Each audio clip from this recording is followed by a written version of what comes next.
24장 1절에서 9절의 말씀 우리 한 목소리로 같이 읽도록 하겠습니다. 창세기 24장 1절에서 9절의 말씀입니다. 시작. 아브라함이 나이가 많아 늙었고 여호와께서 그에게 범사의 복을 주셨더라. 아브라함이 자기 집 모든 소유를 맡은 늙은 종에게 이르되 청하건대 내 허벅지 밑에 내 손을 넣으라. 내가 너에게 하늘의 하나님 땅의 하나님이신 여호와를 가리켜 맹세하게 하노니 너는 내가 거주하는 이 지방 가나안 족속의 딸 중에서 내 아들을 위하여 아내를 택하지 말고 내 고향 내 족속에게로 가서 내 아들 이삭을 위하여 아내를 택하라. 종이 이르되 여자가 나를 따라 이 땅으로 오려고 하지 아니하거든 내가 주인의 아들을 주인이 나오신 땅으로 인도하여 돌아가리이까. 아브라함이 그에게 이르되 내 아들을 그리로 데리고 돌아가지 아니하도록 하라. 하늘의 하나님 여호와께서 나를 내 아버지의 집과 내 고향 땅에서 떠나게 하시고 내게 말씀하시며 내게 맹세하여 이르시기를 이 땅을 내 씨에게 주리라 하셨으니 그가 그 사자를 너보다 앞서 보내실지라. 내가 거기서 내 아들을 위하여 아내를 택할지니라. 만일 여자가 너를 따라오려고 하지 아니하면 나의 이 맹세가 너와 상관이 없나니 오직 내 아들을 데리고 그리로 가지 말지니라. 그 종이 이에 그의 주인 아브라함의 허벅지 아래에 손을 넣고 이 일에 대하여 그에게 맹세하였더라.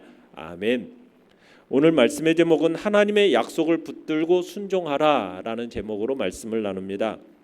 오늘 본문은 24장은 아브라함의 생애에 있어서 아브라함이 마지막으로 한 일입니다.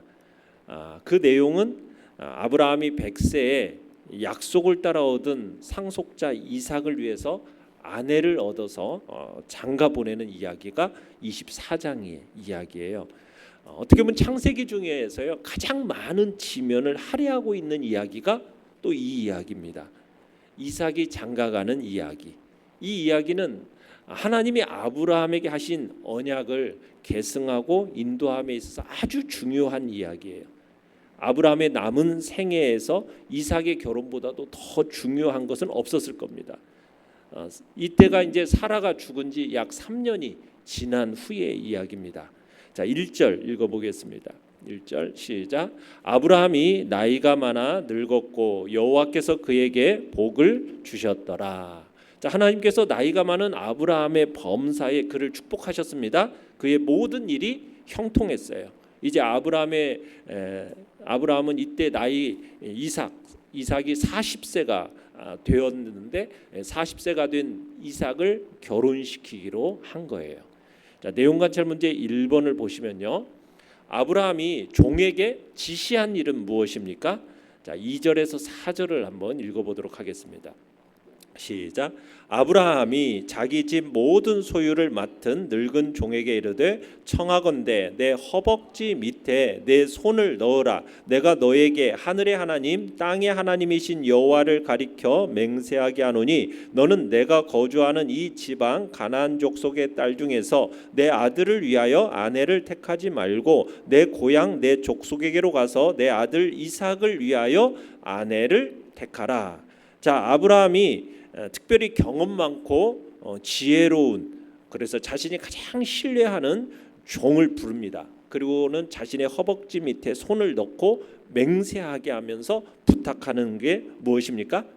상속자 이삭을 위해서 아브라함이 거하고 있는 이 지방 가나안 족속의 딸 중에서 아내를 택하지 말고 아브라함의 고향 아브라함의 족속에게로 가서 그 딸 중에서 아내를 택하라. 지금 이것을 지시하고 있습니다. 자, 이때 아브라함의 종이 아브라함에게 질문을 합니다. 자, 내용 관찰 문제 2번을 보시면 아브라함의 종은 아브라함에게 무엇을 질문합니까? 자, 5절 읽어보겠습니다. 5절 시작. 종이 이르되 여자가 나를 따라 이 땅으로 오려고 하지 아니하거든 내가 주인의 아들을 주인이 나오신 땅으로 인도하여 돌아가리이까.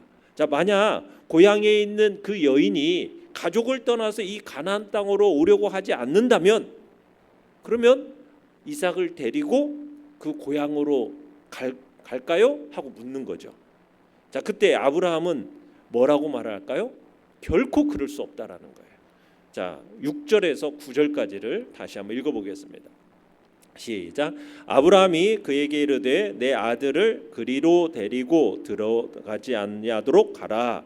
하늘의 하나님 여호와께서 나를 내 아버지의 집과 내 고향 땅에서 떠나게 하시고 내게 말씀하시며 내게 맹세하여 이르시기를 이 땅을 내 씨에게 주리라 하셨으니 그가 그 사자를 너보다 앞서 보내실지라. 내가 거기서 내 아들을 위하여 아내를 택할지니라. 만일 여자가 너를 따라오려고 하지 아니하면 나의 이 맹세가 너와 상관이 없나니 오직 내 아들을 데리고 그리로 가지 말지니라. 그 종이 이에 그의 주인 아브라함의 허벅지 아래에 손을 넣고 이 일에 대하여 그에게 맹세하였더라.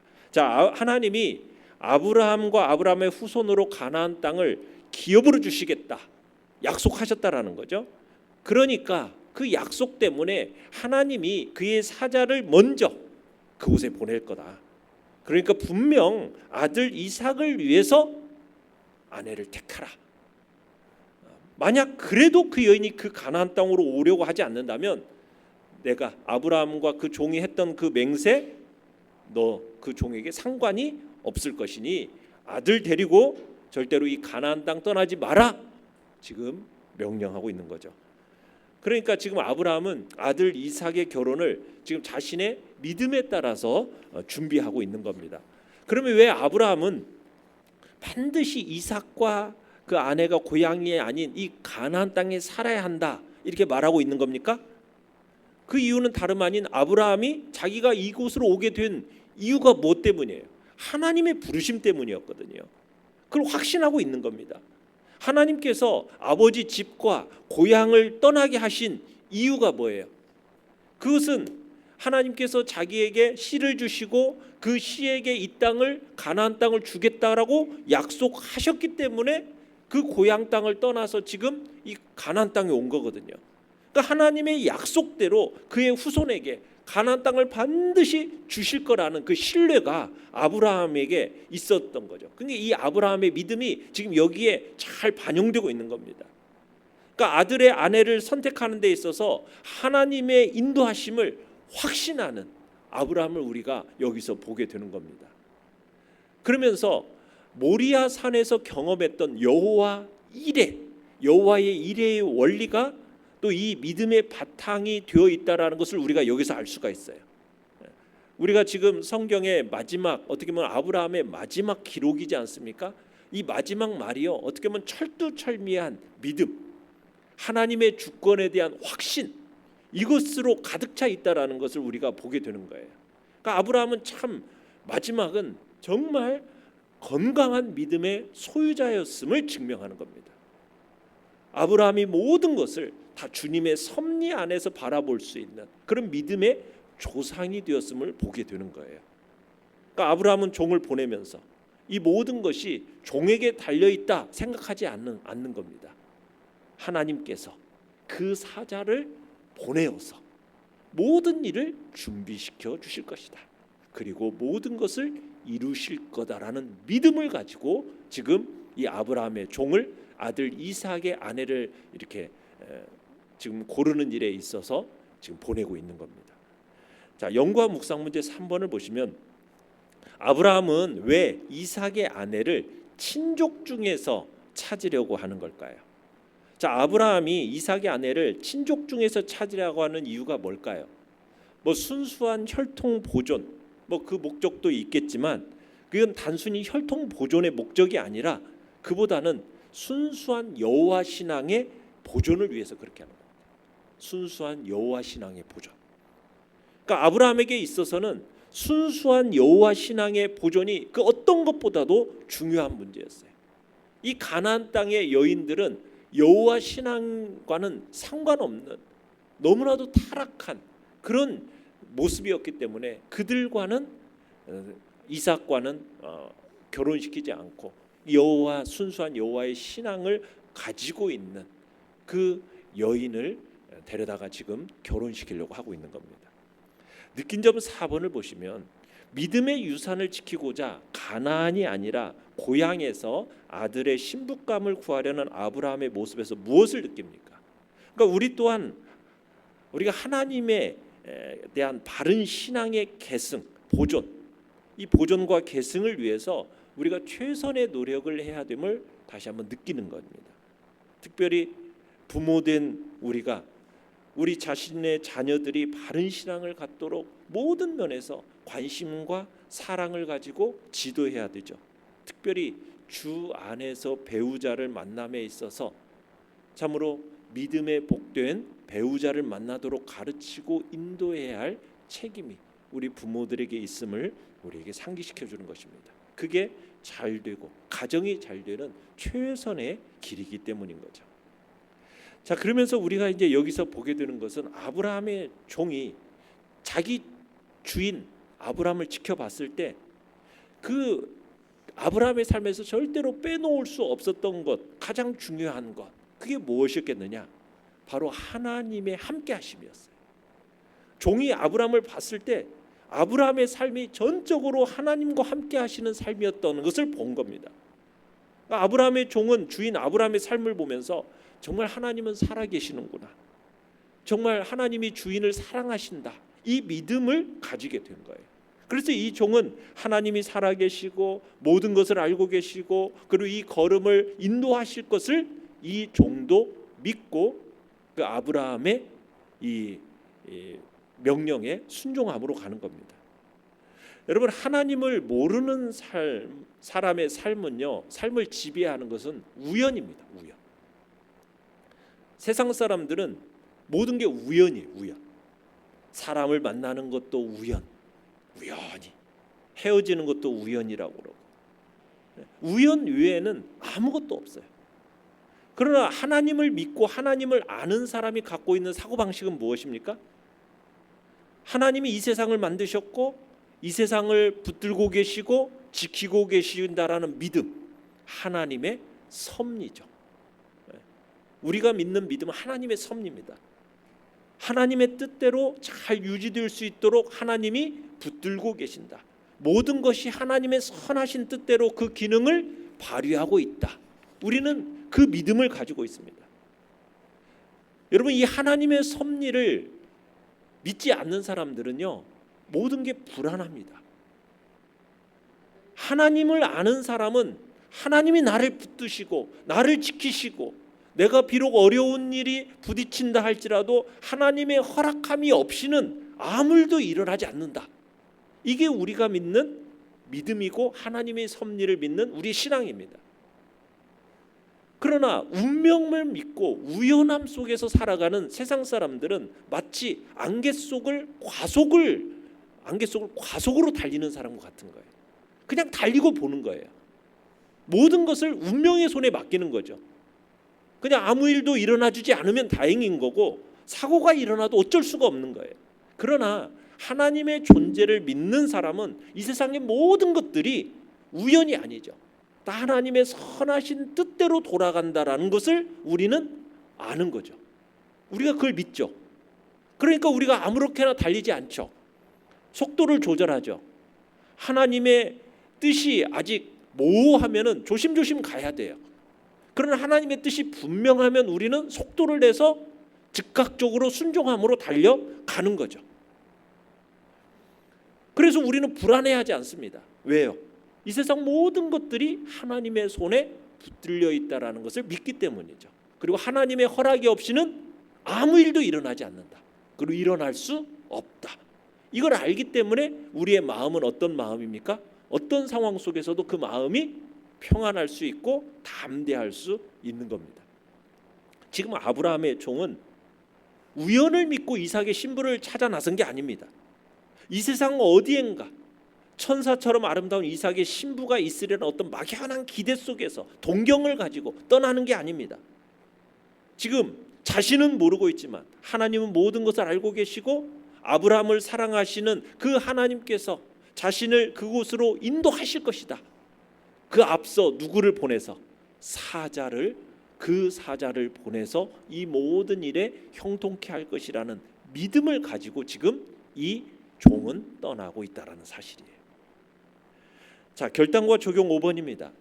삶의 중요한 결정을 앞두고 하나님의 약속을 붙잡고 순종했던 적은 언제입니까? 현재 내가 하나님의 약속을 붙들고 믿음으로 순종할 일을 위해 무엇을 실천하겠습니까? 자, 하나님께서는 우리의 삶을 붙들고 지켜주실 뿐만 아니라 하나님은 우리의 삶을 인도하셔서 최선의 목적지를 향하여 가게 하고 계심을 믿으시길 바래요. 이 세상의 일들은 절대로 제멋대로 일어나는 법이 없습니다. 제멋대로 일어나지 못하도록 하나님은 막으실 뿐만 아니라 우리 믿는 자들의 생각 가운데 함께 하시고 그의 걸음을 인도하시며 하나님이 생각하는 가장 아름다운 목표에 가도록 인도하고 계심을 믿으시길 바래요. 하나님께서 우리 자신의 종들의 걸음을 섬세하게 인도하셔서 우리가 모르는 가운데도 하나님이 가장 기뻐하시는 복된 곳으로 이끌고 계시는 거죠. 이 세상에 일어나는 모든 일들이 하나님의 허락이 없이는 절대로 일어나지 않습니다. 그렇기 때문에 우리가 안심해야 되고요. 그리고 하나님께서 우리를 인도하실 뿐만 아니라 지켜주시고 우리의 삶에 선한 계획을 가지고 계셔서 가장 풍성하고 아름다운 목적지로 우리를 인도하고 계심을 믿으시길 바래요. 이게 우리가 붙들어야 할 사실입니다. 우리는 아무것도 몰라요. 하루하루를 때로는 무미건조하게 살아갈 수밖에 없는 존재입니다. 그러나 우리는 나를 향하신 하나님의 그 선한 뜻을 가지고 계심을 믿고 소망을 가지고 오늘도 나의 걸음을 어떻게 인도하실지에 대한 기대 속에서 오늘도 우리는 살아가는 것입니다.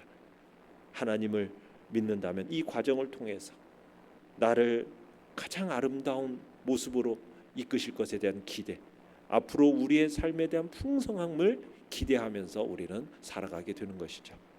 바로 아브라함은 바로 그런 믿음으로 살아갔고 그 믿음을 그의 종에게도 동일하게 요구하면서 그 믿음을 가지고 이삭의 신부를 이제 고르도록 그렇게 명령하고 가도록 했던 것입니다. 오늘 한날도 오늘도 우리에게 삶에 그런 복된 하나님을 향한 믿음 그리고 약속 붙들고 순종함으로 나아가는 귀한 은혜가 있기를 간절히 축원합니다. 오늘의 기도 같이 읽겠습니다. 시작. 하나님의 약속과 인도하심을 끝까지 붙잡는 굳건한 믿음과 행동으로 순종하게 하소서. 아멘. 말씀을 생각하며 기도하시고요. 연약한 우리의 지체들을 위해서 기도해 주시기 바랍니다. 특별히 임재현 집사님 6차 받으려고 했는데 백혈구 수치가 떨어져서 백혈구 주사를 다시 한번 받고 다음 주 다시 한번 6차 이제 항암 치료를 받으려고 한답니다. 잘 받을 수 있도록 위해서 기도해 주시고 또 이복래 집사님도 수술을 하는데 또 항암 치료를 받아야 된다고 그래서 또 주의 은혜 안에서 또 잘 받을 수 있도록 위해서 기도를 해주시길 바라고요. 그다음에 연약한 우리의 지체들 김효진 권사님, 윤영란 권사님, 박정희 권사님 위해서 또 기도해 주시기 바랍니다.